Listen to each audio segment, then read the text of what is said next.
Louvamos o Senhor porque cada dia o Senhor tem nos mostrado portas abertas, algo novo acontecendo, né? O mundo está assustado porque as coisas estão se modificando, estão se renovando, fazendo algo novo, mas nós já sabemos que o Senhor sempre vai fazer tudo novo. Louvamos o Senhor por causa disso. Esteja preparado para algo novo.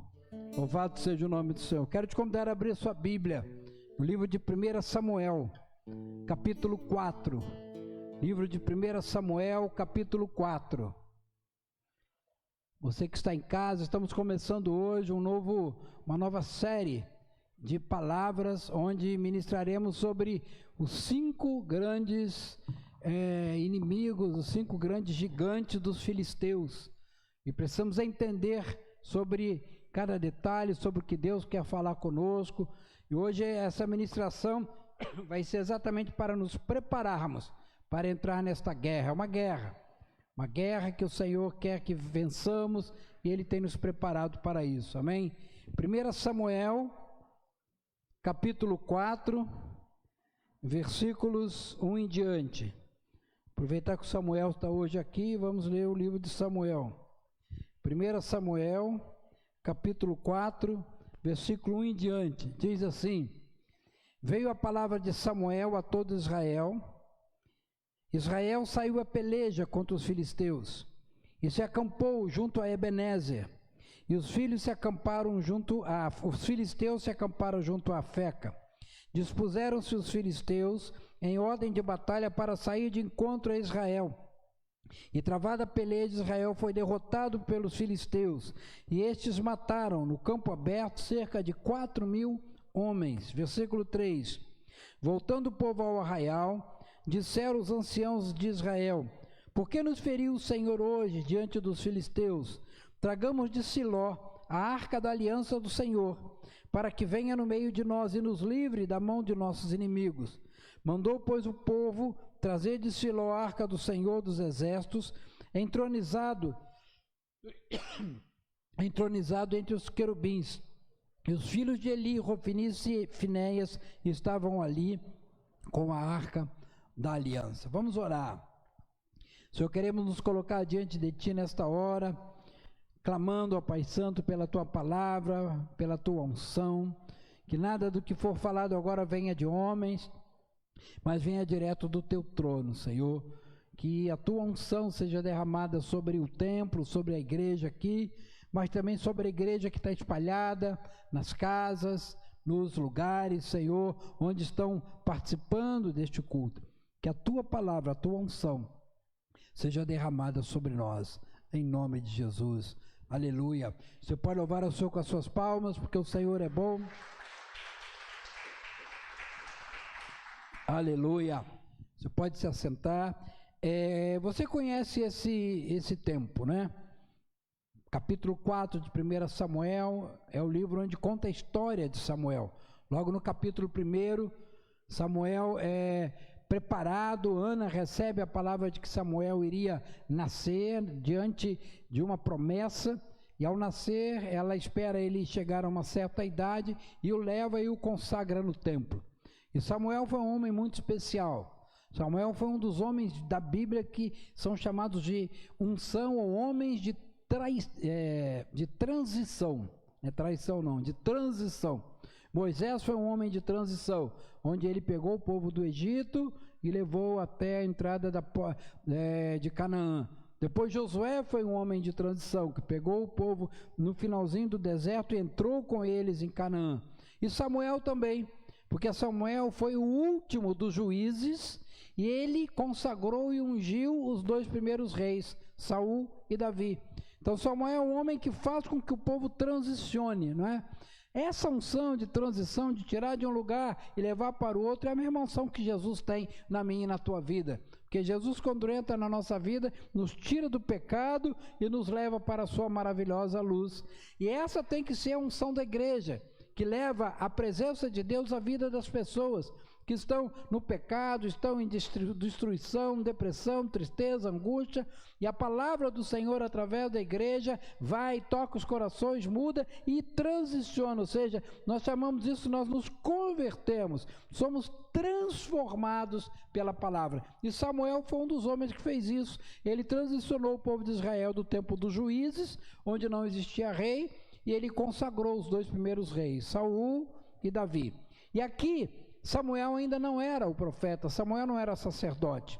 Samuel era um jovenzinho que foi entregue pela sua mãe para ser servo de Deus ali na presença do Senhor. E quando ele chega, o sacerdote se chamava Eli, e ele tinha 2 filhos. E esses 2 filhos de Eli se chamavam Hofni e Finéias. E exatamente eles eram homens perversos. Eles eram homens que, servos de Deus, ou melhor, filhos do servo de Deus Eli, mas eles faziam todo tipo de pecado. Diz a palavra que quando as pessoas levavam o sacrifício no altar, eles esperavam as pessoas ir embora, iam lá, e diz a Bíblia, com um garfo de 3 dentes, já com tridente, roubavam a carne e comiam. Na verdade, eles, diz a Bíblia, eles eram filhos de Belial. Filhos de Belial quer dizer endemoniado mesmo. Apesar de serem filhos do sacerdote, estarem ali em Siló, nessa época Jerusalém não existia ainda, o povo de Israel não tinha conquistado Jerusalém, quem vai conquistar Jerusalém é Davi, mais adiante, né? Mas o tabernáculo, o local onde a arca ficava era Siló, e era ali exatamente que Eli estava. E os filisteus começam a atacar Israel. Os filisteus são inimigos de Israel desde o início da sua chegada ali em Canaã e até hoje, né? Os filisteus, muitas vezes representados por outros povos, hoje com outros nomes, atacam Israel, são inimigos de Israel. Os filisteus viviam onde é a faixa de Gaza hoje, e dali saíam os ataques sobre Israel. E ali eles atacam Israel. E o povo de Israel vai lutar contra eles, diz aqui o texto que morreram milhares de pessoas. Até que alguém falou assim, peraí, vamos levar a arca, vamos buscar a arca lá de Siló. Então eles pegaram a arca, não sei como, carregaram a arca e levaram para o meio da batalha. Depois você vai ler em casa o capítulo 4 todo de 1 Samuel, e a Bíblia conta que os filisteus ficaram apavorados. Eles trouxeram a arca. Agora nós perdemos a batalha, agora eles vão ganhar. E lá os próprios filisteus dizem, olha, eles trouxeram a arca representa o Deus deles, é Deus que faz milagre, Deus que eles sabiam que tinha aberto o Mar Vermelho, que tinha aberto o Rio Jordão, que tinha trazido o maná, que tinha trazido toda a autoridade, o poder, libertação, vitórias. Eles já ainda se lembravam das vitórias de Josué em Jericó e outras tantas, das conquistas. Quando eles viram a arca chegando, eles falaram, perdemos a batalha, mas encararam. Só que o que acontece é exatamente ao contrário. Os filisteus invadem, tomam Israel, destroem mais, pegam a arca e levam a arca para a sua terra, a terra dos filisteus. Aqui nós aprendemos algumas coisas. Em primeiro lugar, nós aprendemos que o mundo, o inimigo, sabe quem nós somos, conhece o nosso Deus. Eles sabem que a unção do Senhor, quando está sendo derramada, ela traz vitória, ela traz cura, ela traz libertação, ela traz a presença de Deus. Eles sabem disso. Eles sabiam que a arca representava a presença de Deus pela história. E eles ficaram com medo. E o povo de Israel leva a arca e põe no meio do campo de batalha. Eu conheço algumas pessoas que fazem assim também. Pastor, mas não tem arca? Mas tem gente, por exemplo, que confia no Salmo 91. Já ouviu falar sobre isso? Quando a coisa está difícil, tem demônio, tem opressão dentro de casa, eu abro a Bíblia no Salmo 91, ponho em cima da mesa e o Salmo 91 vai expulsar os demônios. Tem pessoas que creem no Salmo 91, não é? Outros acham que só o fato de ter uma Bíblia aberta, ou de ter uma arquinha, ou de ter, às vezes, um véu, ou, sei lá, uma oração escrita num quadro e colado na parede, que aquilo vai resolver todos os problemas. Queridos, não é assim que funciona. Quando Satanás tenta Jesus no início de seu ministério, você sabe qual é o texto que Satanás usou para tentar a Jesus? O Salmo 91. Ele falou, não diz lá, dará ordem aos teus anjos para que te guardem? Esse é Salmo 91. Então Satanás também usou o Salmo 91, por quê? Porque não é o Salmo 91 que resolve os problemas. Não é um quadro na parede que resolve os problemas. Não é simplesmente abrir a Bíblia, né, e bater com a Bíblia na cabeça de alguém que resolve os problemas. Não é um crucifixo. Aqueles filmes de vampiro, de Drácula, cara vem com um crucifixo. Aí o Drácula fica com medo, o vampiro sai correndo por causa do crucifixo. Eu quero te dizer que nada resolve o problema se não for debaixo da unção do Senhor. Se alguém que não tem intimidade com o Senhor, não tem autoridade, não tem legalidade, abrir o Salmo 91 e ler o Salmo 91, não vai adiantar nada, porque o que adianta não é o Salmo 91, mas é a quem o Salmo 91 exalta, que é o Senhor Deus. A Arca da Aliança, ela representava a presença de Deus. Mas quem levou a Arca da Aliança foram quem? Hofni e Finéias, os filhos promíscuos de Eli, a liderança de Israel que não queria saber nada de Deus. A coisa era tão séria que nesse texto você vai ver antes, né, capítulo 2, capítulo 3, quando Samuel é chamado, e ele chega perto de Eli e fala, olha, eu ouvi uma voz. O sacerdote não sabia, Samuel, não fui eu que te chamei, não, dorme, você deve estar com a barriga cheia. Só na terceira vez que o sacerdote, olha só, peraí, pode ser Deus. E nesse mesmo texto antes diz assim, as visões não eram muito comuns. Ou seja, o povo não estava acostumado a ter comunhão com Deus. E quando nós não temos comunhão com Deus, não adianta levarmos arca, levarmos Salmo 91, não adianta termos um crucifixo, uma oração na parede, aquelas orações decoradas, que temos que repetir tantas vezes de acordo com o pecado. Se o pecado for pequeno, repete 10 vezes, se o pecado for grande, repete 100 vezes, se o pecado for maior, repete 1000 vezes, ainda tem que dar uma oferta. Não é isso que resolve. O que resolve é a presença de Deus, que aqui era representada pela arca. Pastor, onde que está a arca? Ninguém sabe. Indiana Jones tentou achar, não achou. Ninguém sabe onde está a arca. A Bíblia não revela onde está a arca. Talvez até, creio eu, para que não fosse idolatrada. Porque não tendo nenhum objeto que é claro que tenha sido usado como bênção de Deus, o povo já idolatra. O povo idolatra a lasca da cruz. Se juntar todas as lascas da cruz que tem idolatrada por aí, dava para fazer uma cruz de quilômetros de altura. Pedaço do manto de não sei quem. Se juntar todos. Por quê? Porque o povo quer a idolatria. Por isso Deus não deixou saber onde Moisés foi enterrado. Por isso Deus não deixou saber onde está a arca, por isso ninguém sabe qual é a cruz de Cristo, o prego da cruz de Cristo, o manto, diz que tem um manto aí que é de Jesus, e só de achar que é de Jesus já é idolatrado. Imagina se fosse mesmo. Porque o homem tem uma facilidade de idolatria, de acreditar que são as coisas que geram poder. O próprio povo de Israel achou que era a arca. Querido, não é assim. Claro, há coisas e lugares santificados. Nós temos aqui na igreja o nosso templo que é santificado. Se alguém quiser fazer uma festa aqui no templo, não. Aqui no templo é só separado, santificado, quer dizer, separado para adoração, para o culto ao Senhor.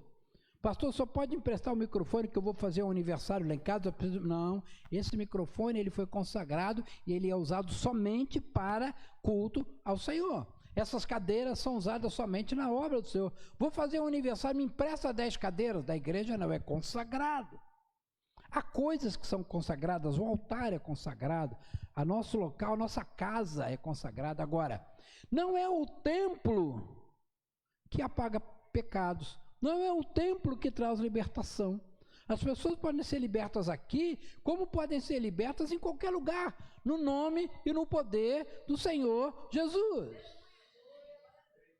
E o primeiro erro que foi levar a arca, achando que a arca ia trazer vitória, trouxe derrota.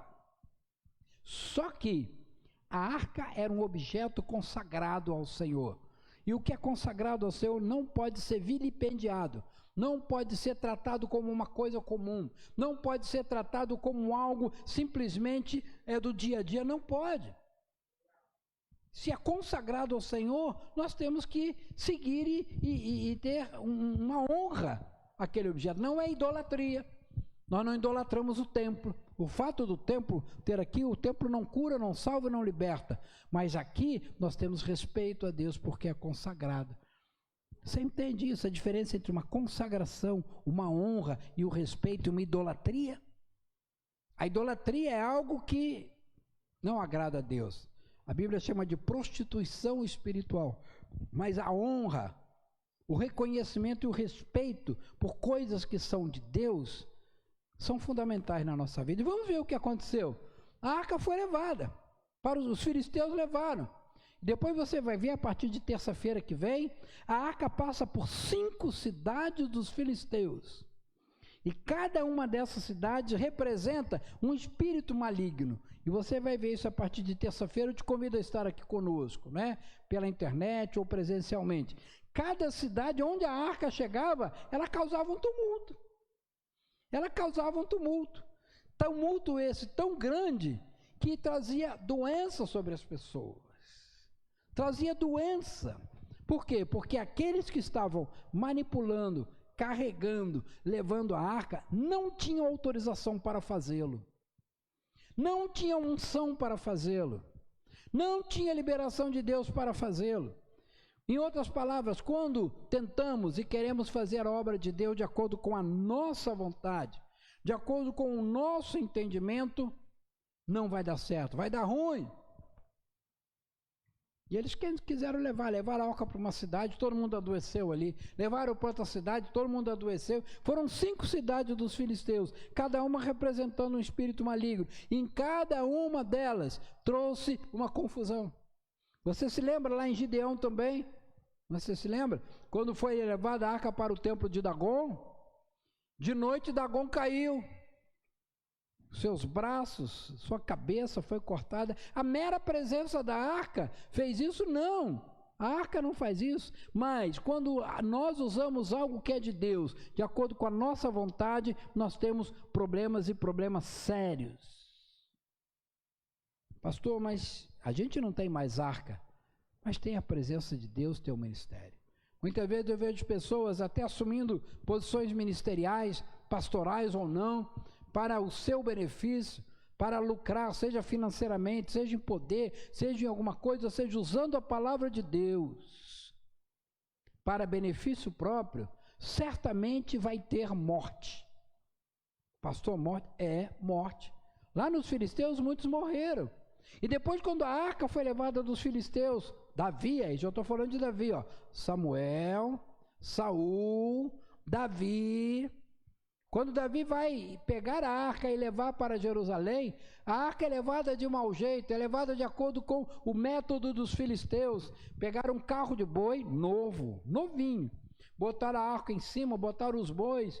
Quando aquela arca estava andando, teve alguém que foi tentar, chamado Uzá, foi tentar segurar a arca e morre. Pastor, então a arca era, alguns dizem, né, que a arca era um dínamo de eletricidade, ele morreu eletrocutado. Esquece isso. Ele morreu porque ele não tinha autorização para tocar na arca. E por quê? Porque a arca estava sendo levada de forma errada. Estava sendo levado de acordo com o método dos filisteus. Os filisteus levavam qualquer objeto deles de culto em cima de um carro de boi puxado por bois. Mas se você olhar lá em Êxodo, se você olhar lá em Levítico, em Deuteronômio, a regra que Deus dava para levar a arca não era assim. A arca tinha que ser levada no ombro dos sacerdotes e não em cima de um carro de boi, e não de acordo com o método humano, mas de acordo com o método de Deus. Queridos, esse é um tempo que nós temos que pensar nisso. Não é o fazer que importa a Deus, mas é o fazer de acordo com a direção do Senhor. Um dia Saul resolveu fazer um sacrifício. Samuel, esse mesmo Samuel, se demorava, e ele falou, eu vou fazer o sacrifício. Foi lá e fez o sacrifício. Mas ele usurpou uma autoridade que ele não tinha. Ele tinha autoridade de rei, mas ele não tinha autoridade de sacerdote. Não tinha autoridade de profeta. E quando Saul chega e fala assim, Saul, por causa disso, o teu reinado acabou. É questão de tempo. E ele fala algo que é muito especial. o Senhor não se agrada de sacrifícios, como o Senhor se agrada da obediência. Não é por sacrifício ou por muito fazer que o Senhor se agrada. Eu dou uma oferta grande, eu trabalho muito para a obra do Senhor, eu me dediquei ao Senhor, eu faço isso, o Senhor fala, isso tudo é obra de palha, que quando vier o fogo vai queimar. O que importa não é o que fazemos, o que importa é a obediência. Não é fazermos, mas fazermos como, quando e onde Deus quer. É obediência ao Senhor. O muito fazer não importa, o que importa é o fazer de acordo com a vontade de Deus. Então a arca não pode ser levada, primeiro, não pode ser levada por qualquer um. Quando ela foi levada por Ofni e Finéias, o povo de Israel perde a batalha. Quando ela foi levada pelos filisteus, veio doença em todas as cidades, você vai ver isso a partir de terça-feira. Quando ela foi levada de forma errada, não é só quem leva, é como leva. Quando ela foi levada de forma errada ali nos carros de boi, Uzá morreu. O próprio Davi, que era um homem segundo o coração de Deus, demorou para aprender como levar a arca. Ele teve que deixar a arca quietinha lá, na casa de Obed-edom. Aí alguém falou, olha, Obed-edom está prosperando. A arca ficou lá 7 meses. Então vamos pegar a arca, vamos levar. Mas não é de qualquer jeito. Davi foi buscar, certamente deve ter pesquisado lá nos livros, deve ter pedido ajuda para alguém falar, e alguém mostrou para ele, Davi, olha só, existe uma lei de Deus. A arca tem que ser levada da seguinte forma: 4 sacerdotes com os varais da arca caminhando e levado na mão. Davi falou, então nós vamos fazer assim. E ele fez. E você conhece a história. A arca sai de Obed-edom, vai até Jerusalém, uma distância que poderia ser feita no máximo 2 dias, até num dia, porque é uma distância de 30 e poucos quilômetros, poderia ser feita até em um dia, mas no máximo em 2 dias. Tem os dados certinho, eles levaram mais de 3 anos. Por quê? Porque ele não pegou a arca. O negócio não é chegar com a arca, o negócio é obedecer o caminho do Senhor. Eles faziam assim, botavam a arca no ombro e davam 1, 2, 3, 4, 5, 6 passos. Antes de dar o 7º, por que o 7º? Porque 7 quer dizer completo, perfeito. Antes de dar o 7º, ele para, e o que ele fazia? Levantava um altar ao Senhor. Levantar um altar não é fazer, Senhor, sinal da cruz, orar, não. Levantar um altar é pegar pedras, levantar, colocar ali o cordeiro, na verdade não era um cordeiro, eram cordeiros, eram animais vários, fazer o sacrifício, aspergir o sangue, adorar o Senhor, levantar um incenso de adoração e caminhar mais passos. Ele não tinha pressa de chegar, ele tinha pressa e desejo de fazer a vontade de Deus. Todas as vezes que a arca foi levada por quem não tinha unção, por quem não tinha autoridade, ou da forma diferente da que Deus preparou, a arca trouxe morte.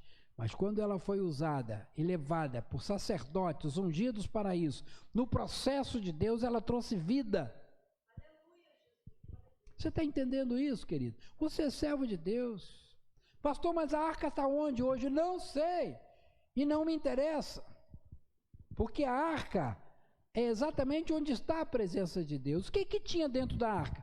Lá em Hebreus capítulo 9, versículo 4, depois você vai ver em casa, diz que dentro da arca tinha 3 coisas. Um pote de ouro com maná. Lembra do maná? O alimento que Deus mandava para o povo de Israel no deserto. Tinha a vara de Arão, que tinha florescido. Como é que é a história da vara de Arão? Te conto daqui a pouco. E tinha as tábuas da lei. 3 coisas, um pote de ouro com maná, a vara de Arão que havia florescido e as tábuas da lei. 3 coisas que estavam dentro da arca. Vamos entender cada uma delas. A primeira delas, o pote com maná. O maná foi o sustento que Deus deu durante aqueles 40 anos de deserto. No deserto não tem comida, no deserto não tem água, no deserto não tem nada. No deserto ou nós dependemos de Deus ou nós vamos morrer. E Deus mandava diariamente o maná para aquele povo. Alguns estudiosos entendem que o maná, quando você comia o maná, às vezes não havia nem necessidade de beber água. Porque o maná supria toda a sua necessidade. Tinha água, aparecia água da rocha, de alguns lugares, né, de algumas fontes. Mas o maná supria isso. Por exemplo, nós temos ovelhinhas lá na cidade de Sião, no nosso sítio. Quando a grama está verdinha, ela não bebe água. Ela só come grama. A água que tem na grama é suficiente para ela. Quando a grama começa a escassear, né, nesse período de agosto, setembro, outubro, que não chove, a grama fica mais ralinha, aí você tem que colocar água para elas, que elas bebem água, porque a grama não sustenta. O maná sustentava com alimento. E durante os 40 anos, Deus deu diariamente o maná. O maná só não vinha no sábado, porque sábado não é dia de colher. Sábado é o dia de usufruir da bênção. Então eles na sexta-feira colhiam o dobro, porque no sábado não tinha maná. Os outros dias todos vinham. Quando eles chegaram na terra prometida, o maná encerrou. Não tinha mais maná. Maná é a subsistência que Deus nos dá por misericórdia. Por isso que a Bíblia diz, as misericórdias do Senhor se renovam a cada dia. A gente poderia dizer, o maná do Senhor se renova a cada dia. Maná. Deus não vai te deixar morrer de fome, mas você não pode ficar satisfeito só com o maná. Quando você chegar onde Deus quer que você chegue, na terra prometida, aí lá vai ter trigo, cevada, uva, romã, azeitona, aí você vai poder lá criar ovelha, você vai poder criar animais, aí você está na terra prometida. Maná é o sustento que Deus dá quando você está a caminho, quando você ainda não chegou, é sustento de Deus. E na arca tinha um pote de ouro com o maná. Segunda coisa que tinha na arca, a vara de Arão. Vamos lembrar a história da vara de Arão. Um dia alguém questionou a autoridade de Arão. Moisés, por que Arão? Por que ele é autoridade? Moisés falou, porque Deus instituiu e derramou sobre ele a autoridade. Não, mas nós também podemos. Aí Moisés falou, então nós vamos resolver a seguinte coisa. Nós vamos pegar, quem aqui que é candidato a ser, sei lá, supervisor? Candidato a ser líder? Candidato a ser sacerdote? Apresentou um monte, né? Com número lá, vote, não sei o quê. Aí Moisés falou, então pega a vara de cada um, e Moisés espetou a vara de cada um. E falou assim, nós vamos dormir. Amanhã, quando a gente acordar, a vara que tiver florescido é aquele que Deus escolheu. Querido, e para aquela vara florescer não era muito fácil, não. Era uma vara como essa aqui, seca. Isso aqui não floresce. Se eu espetar isso aqui na terra, ela apodrece. Porque ela está morta. Fisicamente ela está morta, ela está seca. Isso aqui não floresce. Não é árvore mais, isso é um galho seco, que nós usamos como vara para representar a presença do Senhor. A vara de Arão era assim como a vara de todos os outros.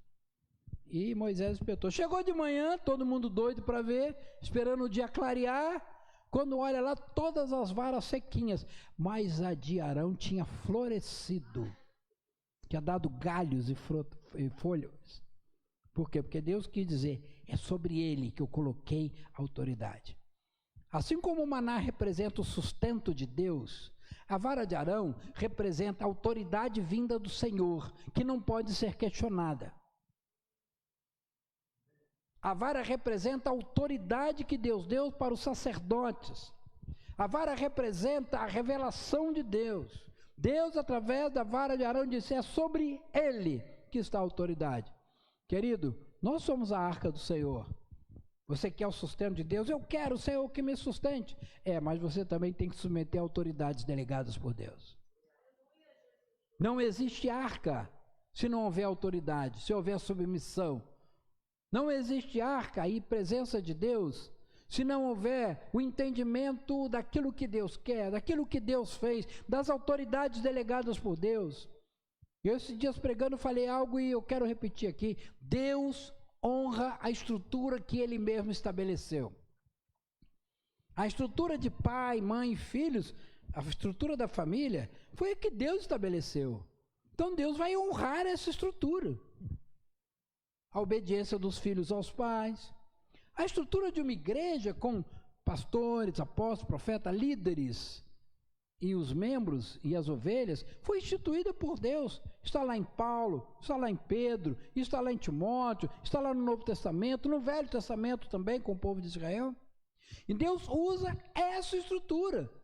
Deus não vai montar uma estrutura, aí eu estou debaixo de uma cobertura, debaixo de uma liderança, mas quando Deus quer falar comigo, Ele manda alguém lá, não sei de onde, aquele irmãozinho que ora na casa do profeta lá, no alto da montanha, ele vem e traz um recado para mim. Como? Deus vai quebrar uma estrutura que Ele próprio fez? A arca, ou melhor, a vara de Arão representa a obediência às autoridades, a submissão à revelação de Deus. E a terceira coisa que tinha dentro da arca eram as tábuas da lei.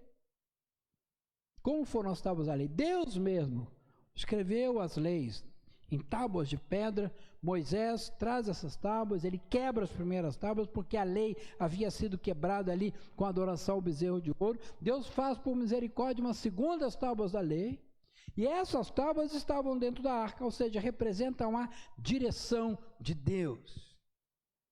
A arca é a graça de Deus, a arca é a glória de Deus.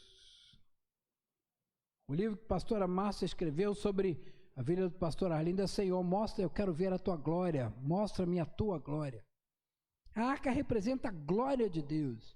E ali, o que tem? O sustento de Deus, a autoridade e a bênção de Deus e a direção de Deus. Esta é a glória de Deus que está derramada sobre a igreja. O nosso sustento, querido, vem através da bênção de Deus, através da igreja. Ah, pastor, eu trabalho, eu ganho e vou lá, compro o meu almoço e pago. Não, isso é o lado físico. Eu estou dizendo que o sustento da nossa vida espiritual, o sustento da família, o sustento do nosso equilíbrio emocional, o sustento da nossa vida espiritual está no povo de Deus, está na igreja, está na unção derramada sobre a igreja. A autoridade, a bênção está na igreja. Eu não estou dizendo instituição igreja, presta atenção. Estou dizendo a glória de Deus manifesta na igreja. A direção, a direção das nossas vidas, a lei está através da igreja, na unção, na graça. Queridos, nós, igreja, e não estou falando mais de estrutura, estou falando da unção, da bênção da igreja. Nós somos os guardiões da verdade. É a igreja que se levanta a favor dos princípios de Deus. Quando o mundo é a favor do aborto, a igreja se levanta e fala, não. Quando o mundo se levanta na formação de uma família completamente sem os princípios de Deus, ela fala, não, o princípio de Deus para a família é um homem, uma mulher e os filhos desse casamento. Essa é uma família. Quando o mundo se levanta querendo legalizar a droga, querendo, não. É a igreja que tem que se posicionar. Nós estamos a poucos dias de uma eleição agora. E eu não tenho medo de falar sobre isso. Não vou defender candidato nenhum, mas vou dizer, não vote nenhum candidato que seja ligado aos partidos que se levantam contra os princípios de Deus.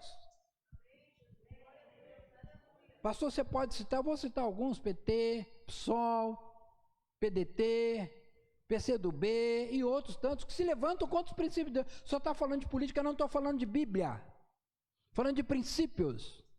Ah, mas o cara está ligado àquele partido porque foi o partido que abriu a porta para ele. Ué, é assim?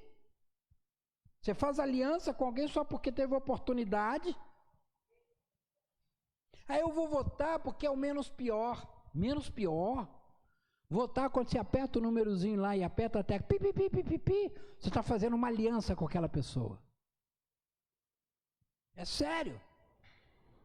É sério, nós, igreja, que somos aqueles que vamos levantar todo o tempo a bandeira da fidelidade, a bandeira da honra, a bandeira da verdade. Ah, pastor, tem pastor aí que é mais safado do que algum político. É verdade, é isso mesmo, porque a igreja é composta de pessoas salvas, em processo de salvação, e pessoas corruptas também misturadas ali. Mas nós, como igreja, vamos todo o tempo levantar. Levanta a sua voz. Eu sou contra o aborto e assassinato. Eu sou a favor do casamento dentro dos princípios de Deus. Eu sou contra a legalização das drogas. Eu sou contra a permissão que pessoas julgadas em não sei que instância fiquem soltas aí. Sou contra. Minha posição não é essa. igreja. E levar a igreja, levar a unção de Deus, não é fácil, não. Não é botar em cima de um carro de boi e tocar para frente, não. Não é fácil. No ombro. Era pesado, pastor? Como assim era pesado? A arca tinha 2 metros, por 1, por 2, enorme, de madeira coberta toda de ouro, com uma tampa chamada propiciatório, toda de ouro, com 2 querubins, 2 estatuazinhas do querubins de ouro, argolas de ouro, com barras de ouro, né, varetas de ouro, 4 homens carregando. Querido, não é fácil não. A gente que aqui de vez em quando faz uns atos proféticos, levando uma arca de madeira, oca, sem nada por dentro, a gente cansa. Não é?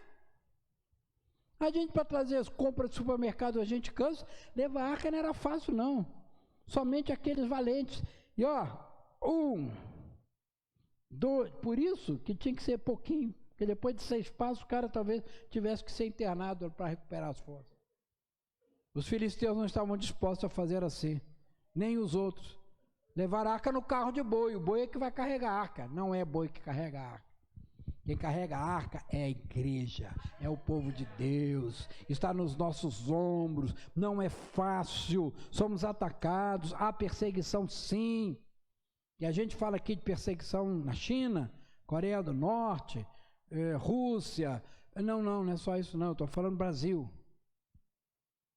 aqui na Venezuela, aqui do lado, no Chile, na Bolívia, e no Brasil também.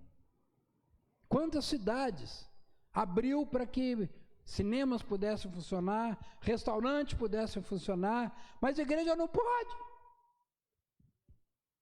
Tem alguns lugares que eu ouvi dizer que nos Estados Unidos está assim, Dallas, por exemplo, algumas cidades, igreja só pode se reunir com 25% de lotação.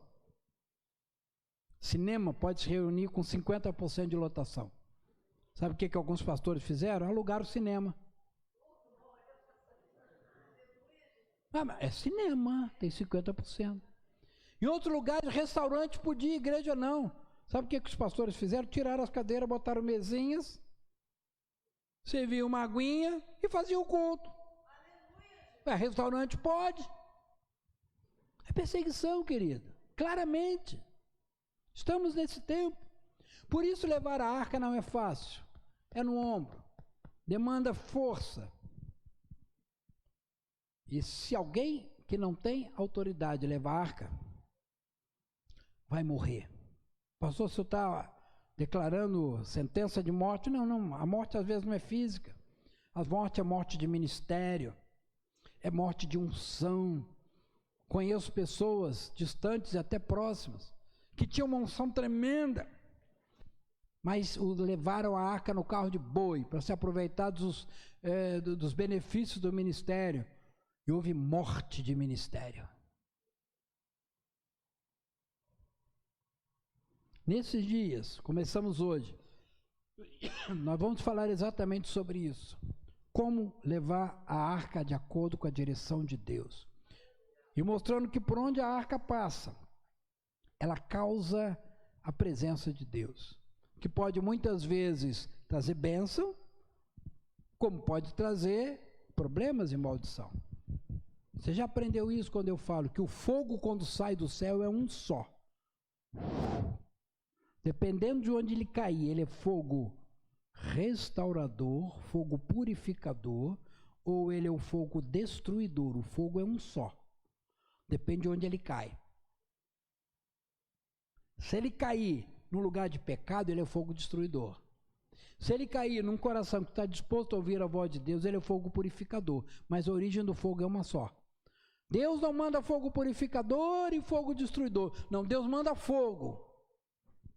Dependendo de onde ele cair, ele é purificador ou ele é destruidor. Caiu num coração pecaminoso, fora da vontade de Deus, querendo fazer a sua vontade, com interesses próprios e interesses escusos. Quando o fogo bater, o fogo destruidor, sai da frente.